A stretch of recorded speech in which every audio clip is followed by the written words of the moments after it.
Hello, I'm Sophie, and I'm documenting my journey through dementia with my parents, sharing a bit of my ups and downs with you, in the hope that it will encourage you, um, or maybe not encourage you. I don't know, but anyway, today I'm having a difficult day. Um, as I mentioned in my previous video, my father is in hospital. Um, and things are hard, really hard.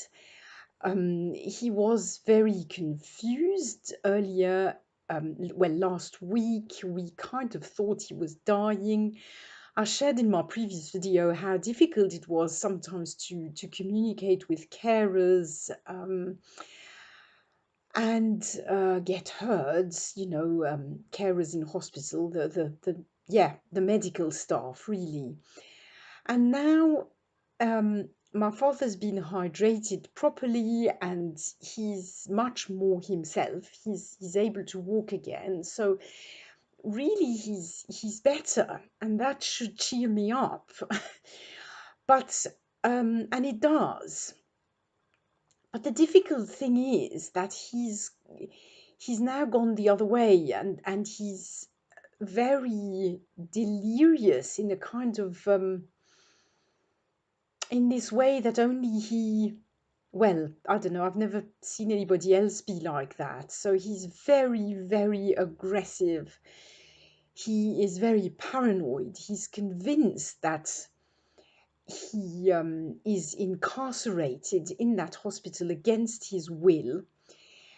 He doesn't remember why he's in hospital. And when we tell him, he sort of doesn't really seem to believe it because he doesn't remember. And I'm sure if you're going through that with your parents, you understand, it doesn't really make much sense, if you don't know, if you haven't been through it. But this is what's so difficult, because he doesn't remember why he's there. He doesn't believe us when we explain, or he does believe us, but then he sort of forgets, or he's doubtful about our explanations. And he's therefore convinced he's there against his will. He's convinced he'll never get out, which is not true. He will be able to get out. And he's very, very angry. And so he's very aggressive with the hospital staff. And he's aggressive now with me. Yesterday, he wasn't aggressive with me. Today, he is. He's begun to be aggressive and telling me that I don't believe him and that I'm with them and stuff like that. And it's just very difficult. Yeah, it's just very difficult. I know that it's the illness. I know that he can't really help it. I know all that, but it doesn't make it really any easier. And I find that what happens with my father is however he is, I suffer, because last week or 10 days ago, I basically thought he was dying, and I was very, very sad. But at least he wasn't aggressive with me.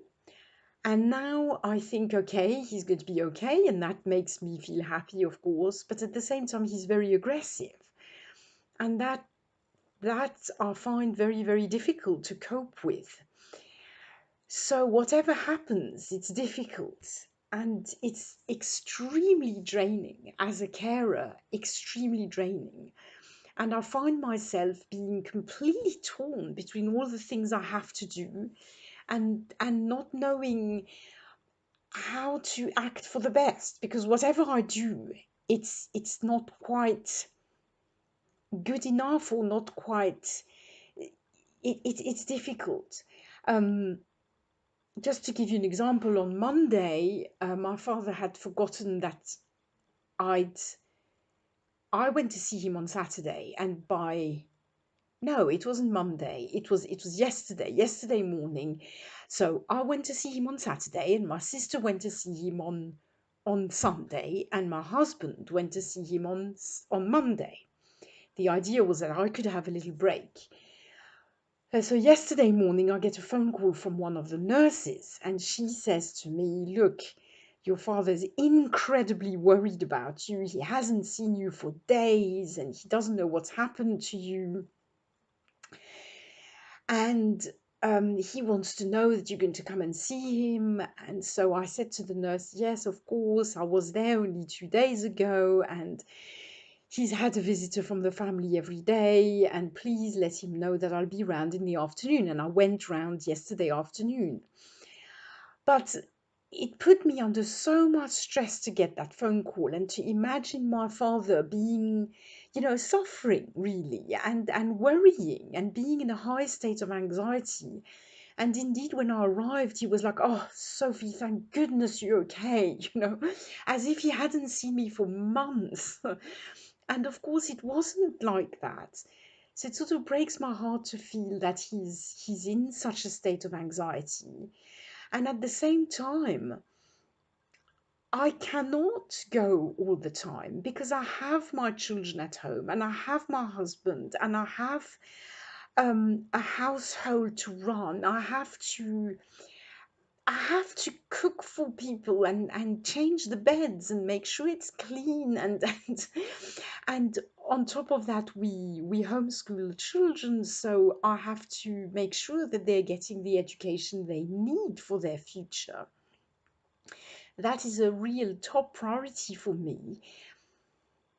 And on top of that, I want to be there for my husband as well a little bit. And it's like I feel it's as if I am completely torn between all these needs from all these people.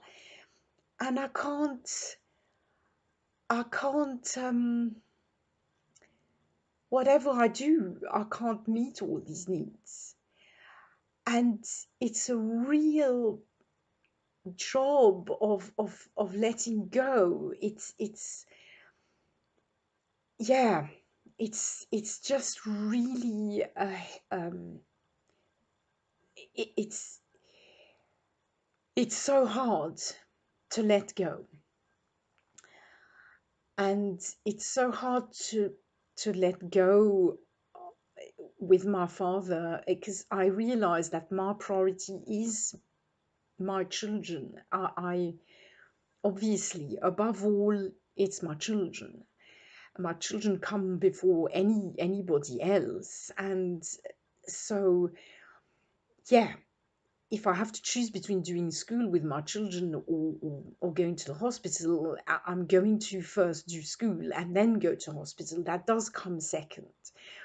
And at the same, and I feel that is the right thing to do, but at the same time, I feel there's so much confusion and so much suffering on my father's, in my father, that it's very difficult to have to make that decision, to have to say, okay, I can't go today because I have to look after the children, and my dad will just have to wait. And knowing that it will cause him pain and suffering is very difficult. And yet it just has to be done. That's what I have to do sometimes.